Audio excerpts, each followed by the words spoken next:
Je ne sais pas si vous êtes déjà arrivé de rencontrer une personne qui vous dit à peu près ceci. Je vais dire comme si la personne parlait à moi, là. Quelqu'un commence en disant « Jacques, tu es un bon gars.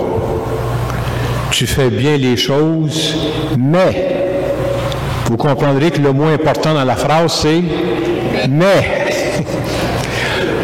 Je vous compte ça pour dire qu'en ce début de carême, je commençais avec vous une série d'homélies. C'est une série d'homélies qui se poursuit sur 5 semaines et dont le thème c'est « Nous croyons en Dieu, mais » pour dire comment on a purifié notre foi au cours de ça.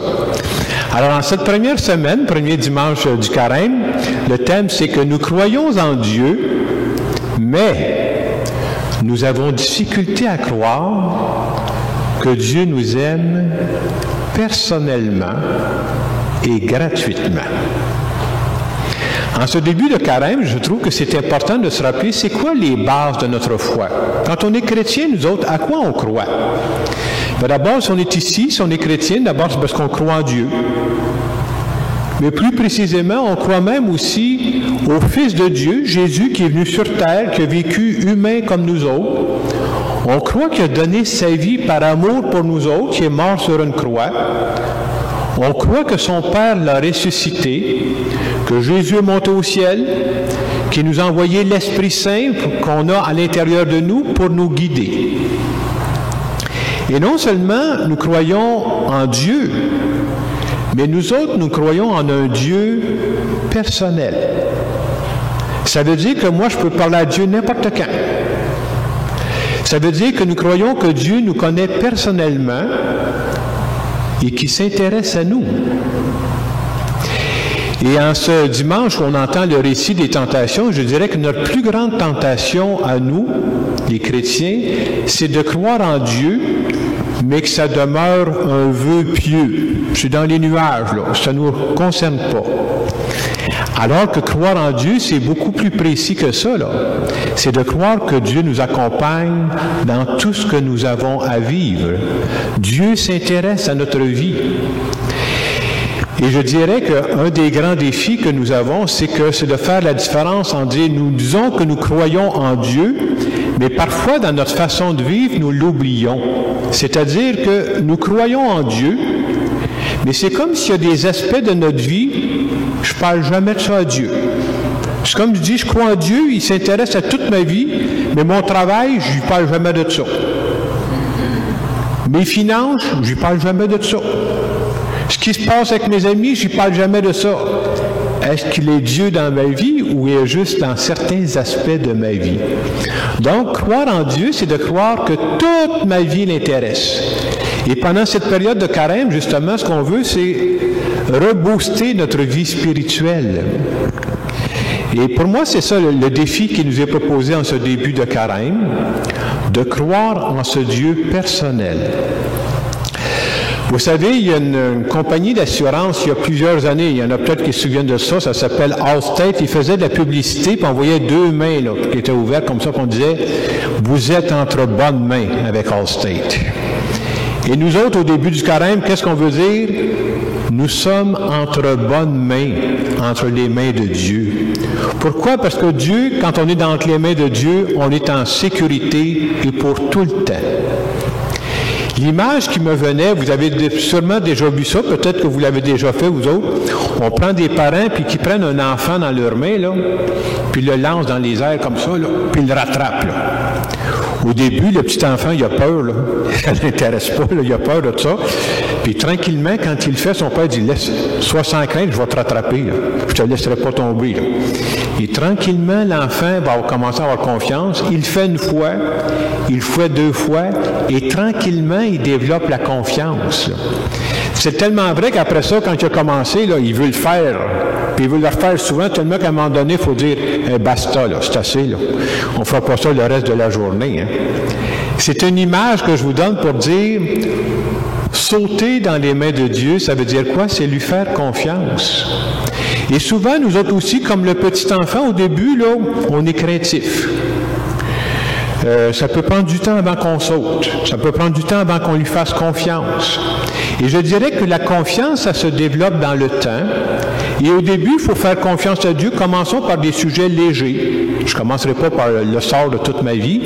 Puis tranquillement, si j'y fais confiance une fois, si j'y fais confiance une deuxième fois, mais c'est comme on développe l'assurance. C'est comme ça que la foi se développe. Puis à un moment donné, on y fait assez confiance pour dire, même dans des sujets importants de ma vie, je veux lui faire confiance. Être chrétien, c'est d'apprendre à faire confiance à Dieu dans toutes les situations de la vie. Ça veut dire quoi? Il y a des situations de ma vie où j'ai peur. La peur me prend. Être capable de dire à Dieu, là, je crois vraiment que tu m'aimes et que je peux compter sur toi. D'autres fois dans ma vie, je fais face à des problèmes où je ne vois pas la solution. J'ai beau chercher, là, je n'en vois pas de solution.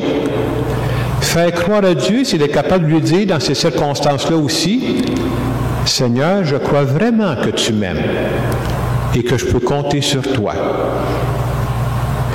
D'autres fois, dans notre vie, il y a des décisions importantes à prendre. C'est un changement important dans notre vie. Et quand je prends cette décision-là importante, être capable de dire à Dieu, « Seigneur, je crois vraiment que tu m'aimes là et que je peux compter sur toi. » Donc, vous voyez tout ce passage qu'on a à vivre en différentes circonstances pour faire confiance à Dieu. Faire confiance à Dieu parce que parfois les doutes nous prennent. Faire confiance à Dieu parce que des fois on dit, est-ce que je peux y faire confiance? Parce que Dieu, quand il regarde ma vie, moi j'ai fait des erreurs, hein? Puis est-ce que Dieu peut aimer quelqu'un qui n'a pas une vie parfaite comme moi? Ben oui, ça n'existe pas des gens qui ont une vie parfaite. Dieu nous aime comme ça. Et parfois, on est porté à douter aussi parce qu'il nous arrive un coup dur, il nous arrive un malheur, puis je dis, est-ce que Dieu, ben voilà, s'il m'arrive un malheur, ça doit être que Dieu ne m'aime pas, là. Vous voyez, on est porté à attribuer à Dieu des choses comme ça. Et c'est pour ça que je me suis dit, en ce dimanche, on parle des tentations, notre plus grande tentation à nous, c'est de douter de l'amour de Dieu. Le jour où on croit à l'amour de Dieu, qui nous aime personnellement, ça change le paysage. Est-ce que ça se développe d'une façon instantanée? Non, non, ça demande du temps pour développer cette confiance-là. Et pendant ce temps du carême, d'une façon spéciale, je veux dire à Dieu, moi, je veux développer cette confiance-là en toi. Je vais développer cette conviction que quoi qu'il arrive dans ma vie, je pourrai toujours compter sur toi. En terminant cette homélie toute simple, j'aimerais faire une prière en notre nom à tous.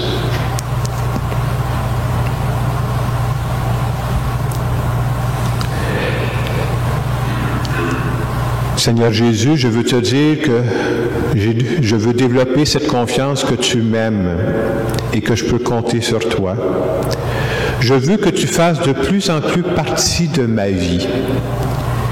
Je veux que tu m'accompagnes dans les beaux jours et dans les moins beaux jours. Et je veux te dire merci de savoir que je peux toujours compter sur toi. Amen. Dans les quelques secondes qui vont suivre, puis je vous invite cette semaine, si vous y pensez, à répéter ça de temps en temps. Parce qu'il y a des phrases, quand on les répète, là, c'est comme une prière qu'on répète. À force de la répéter, c'est comme il y a une paix qui se fait à l'intérieur de nous. Et ça aide à développer la confiance. Et cette phrase, c'est celle que je disais tantôt, là. Seigneur, je crois vraiment que tu m'aimes et que je peux compter sur toi. Je vous invite à répéter ça à l'intérieur de vous quelquefois. Seigneur, je crois vraiment que tu m'aimes et que je peux compter sur toi. Seigneur, je crois vraiment que tu m'aimes et que je peux compter sur toi.